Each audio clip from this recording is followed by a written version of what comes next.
اس لیے میرے دوست عزیزو، ہمیں سب سے پہلے اپنی کمائی کے نقشوں کو علم پر لانا ہوگا، کیونکہ اگر نماز، ذکر، تلاوت، عبادت ہو بھی جاوے تو سوال تو سب سے پہلے اس کا ہے کہ معاملات کے ذریعے سے جو حقوق مارے جا رہے ہیں، ساری عبادتیں حق والے لے اڑیں گے تو یہ عبادات سے تو یوں صفر ہو گیا، اور معاملات میں جو احکام توڑے ہیں، کیونکہ معاملات میں دو حق ہیں، ایک اللہ کا حق ہے، ایک بندے کا حق ہے۔ کمانے اور خرچ کرنے میں ایک سب سے پہلے اللہ کا حق ہے، اللہ کا حق یہ ہے کہ میرے حکم کے مطابق کما رہا ہے یا نہیں، اور دوسرا حق یہ ہے اللہ کا کہ زکوٰۃ ادا کر رہا ہے کہ نہیں۔ پھر خرچ کرنے میں بھی کہ خرچ کرنے میں اللہ کا حکم بندوں کے حقوق کا ہے۔ تو میں نے عرض کیا کہ اگر معاملات میں حکم توڑے گئے تو عبادات تو جتنی ہیں وہ تو بندے لے اڑیں گے حق کے، اپنے حق کے بدلے میں۔ پھر سوال اس کا ہوگا کہ مال کہاں سے کمایا، کہاں خرچ کیا۔ میرے دوستو، عزیزو، بزرگوں، حضرت فرماتے تھے لوگ تھوڑا سا حرام کھانے کو معمولی سمجھتے ہیں، حالانکہ لقمہ سمندر ہے، خیالات اس کے موتی ہیں۔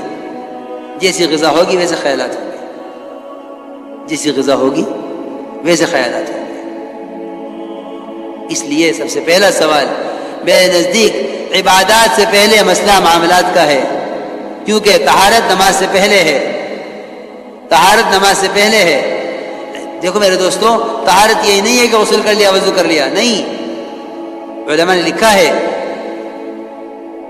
کہ بدن کے خون کا پاک ہونا، سود سے، جھوٹ سے، غبن سے، دھوکے سے، اس سب کا پاک ہونا، یہ بھی ظاہری طہارت ہے، یہ بھی ظاہری طہارت ہے۔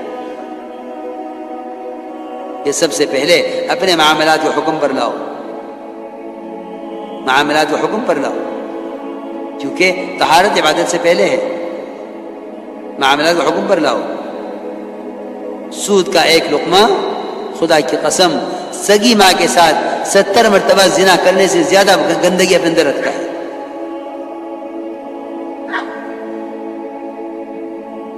اور کیا کہتے ہیں کہ نہیں یہ وہ حرام نہیں ہے، یہ وہ حرام ہے، یہ وہ حرام نہیں ہے، یہ دوسرا، یہ حرام کی وہ شکل نہیں ہے۔ ہماری بات یاد رکھیو، کسی چیز کے حرام ہونے کی بنیاد، کسی آلے کے حرام ہونے کی بنیاد وہ مصنوعات اور ٹیکنالوجی پر نہیں ہے۔ کیوں؟ اس لیے کہ شیطان کو اس کام میں پوری مہارت ہے کہ وہ مسلمان کو آلات محرمات اتنی نئی شکل سے بنا کر پیش کرے گا کہ پچھلے کسی زمانے میں وہ شکل اس حرام کی کہیں نہیں ملے گی۔ لوگ کہیں گے کہ نہیں وہ حرام تھا، یہ حلال ہے، حالانکہ دونوں کا خدا کی قسم مقصد ایک ہے۔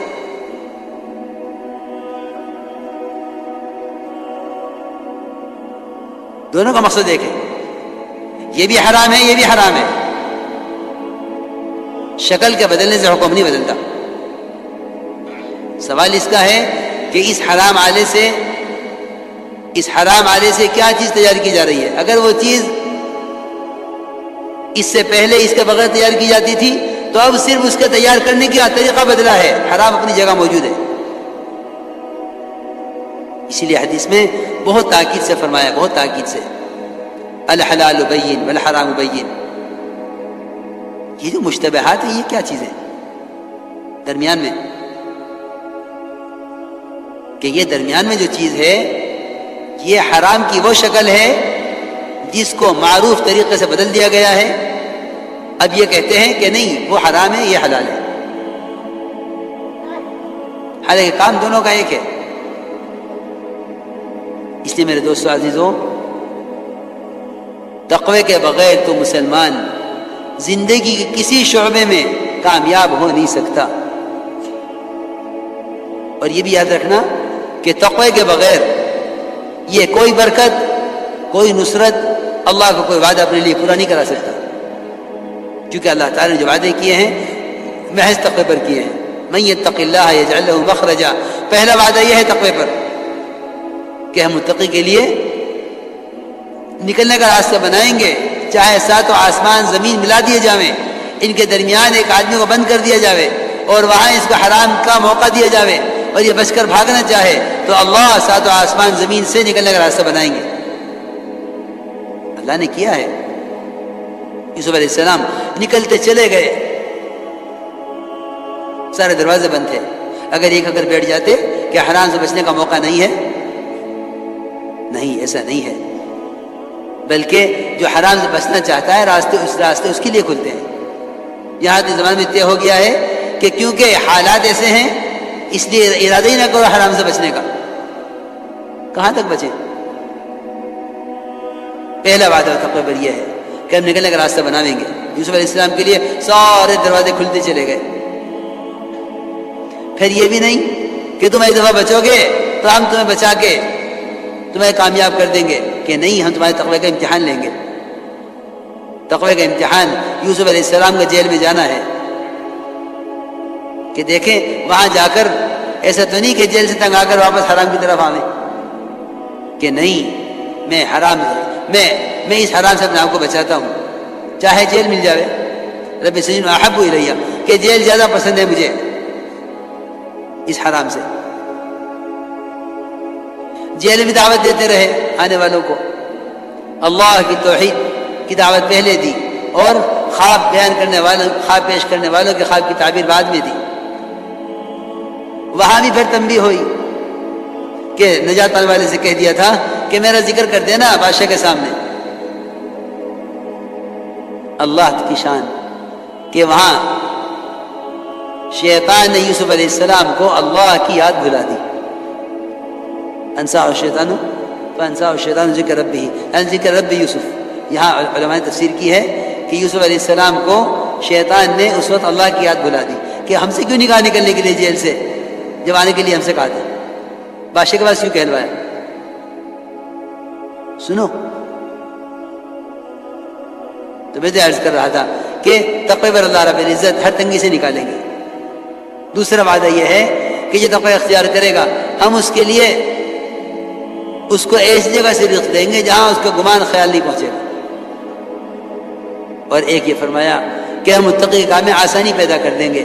داؤد علیہ السلام کے لیے لوہے کو اس لیے نرم کیا گیا کہ انہوں نے بیت المال سے ذاتی خرچ لینا بند کر دیا، حالانکہ بادشاہ تھے، خلیفہ تھے، ذاتی خرچ بیت المال سے لیتے تھے. اللہ کو یہ بات پسند نہیں تھی کہ حاکم حکومت کرے، یعنی رعایا کی خدمت کرے اور رعایا کے مال میں سے اپنی ذات پہ خرچ کرے. اس کا کوئی تصور ہی نہیں تھا، اس کا کوئی تصور ہی نہیں تھا کہ حاکم رعایا کے مال سے اپنی ذات پہ خرچ کرے. جو حکومتیں کرتے تھے آخرت کے لیے وہ ڈرتے تھے کہ آخرت ضائع ہو جائے گی، اس لیے رعایا کے مال سے کوئی فائدہ نہ اٹھانا کہ آخرت ضائع ہو جائے گی. اسی لیے داؤد علیہ السلام لیتے تو تھے خرچ بیت المال سے اور 4000 درہم لیتے تھے، لیکن اللہ کو یہ بات پسند نہیں تھی.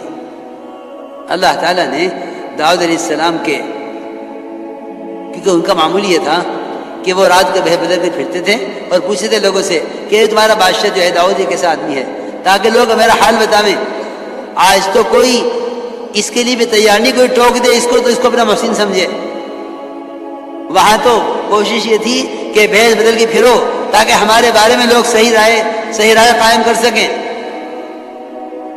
یہاں تو ٹوکنے پر بھی تیار نہیں ہے سننے کو. اور وہاں کے خلفائے راشدین کا اور انبیاء علیہ السلام کا مزاج یہ تھا کہ وہ اپنے اوپر ٹوکنے والے اپنے ٹوکنے والوں کو اپنا محسن سمجھتے تھے، اپنا محسن سمجھتے تھے کہ ہمیں ٹوک دیا۔